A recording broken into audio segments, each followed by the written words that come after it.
2018 வந்து நவம்பர் 21 அப்பாவுக்கு colon cancer diagnose பண்ணி 23rd மேஜர் சர்ஜரி ஆகி ஹீ லிவ்ட் அப் டு 2020.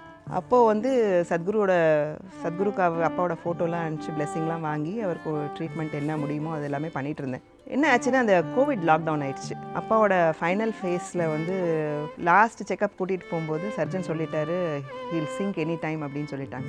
மறுநாளே கிளம்பலான்ட்டு பிளான் பண்ணிவிட்டு சத்குருக்கு லெட்டர் எழுதுறேன்.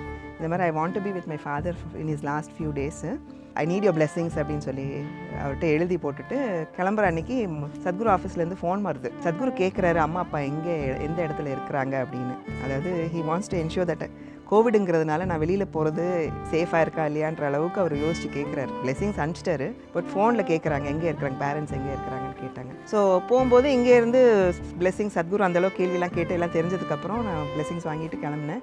பை த டைம் ஃபாதருக்கு வந்து கேன்சர் வந்து இட்ஸ் ஸ்ப்ரெட் அந்த போன்ஸ்லாம் கூட ஸ்ப்ரெட் ஆகிடுச்சு. காலர் போனில் பெல்விக் போன்லலாம் வந்துருச்சு. அங்கே வந்து சிஸ்டராக இருந்து ஹெட் நர்ஸாக இருந்தவங்க அந்த கோவை கேரில் இருந்தவங்க சொல்கிறாங்க என்கிட்ட போன்லாம் வந்துருச்சுன்னா எவ்வளோ பெயின்ஃபுல்லாக இருக்கும், மார்ஃபின் இன்ஜெக்ஷன் கொடுங்கன்னு கற்றுவாங்க பேஷண்ட்ஸு. ஆனால் இவர் என்ன அப்படி அமைதியாக இருக்காரு அப்படின்னு சொல்லிட்டு கேட்டுட்டு இருந்தாங்க. சம்திங் வெரி டிவைன் இன்டர்ஃபியரன்ஸ் இருக்குது அப்படின்னு சொல்லிட்டு போயிட்டாங்க. அவங்களுக்கு தெரியாது சத்குரு வந்து விளக்க வைக்க சொல்லி சாண்ட் போட சொல்லி வச்சுருந்தாங்க ரூமில். அப்பா வந்து அந்த வெளிச்சத்தை லேம்பை பார்த்துட்டு சாண்டிங் கேட்டுகிட்டே இருந்தார். When he past away after 1.5 months அவர் போகும்போது ரொம்ப கான்ஷியஸாக போனார்.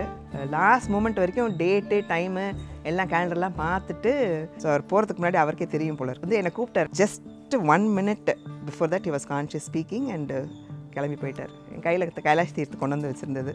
கைலாஷ் தீர்த்து ஊற்றிட்டு இவென்ட்டவே ரொம்ப கிரேஸ்ஃபுல் டெத்து பார்த்தேன் நான் சத்குருவால் தயவுனால.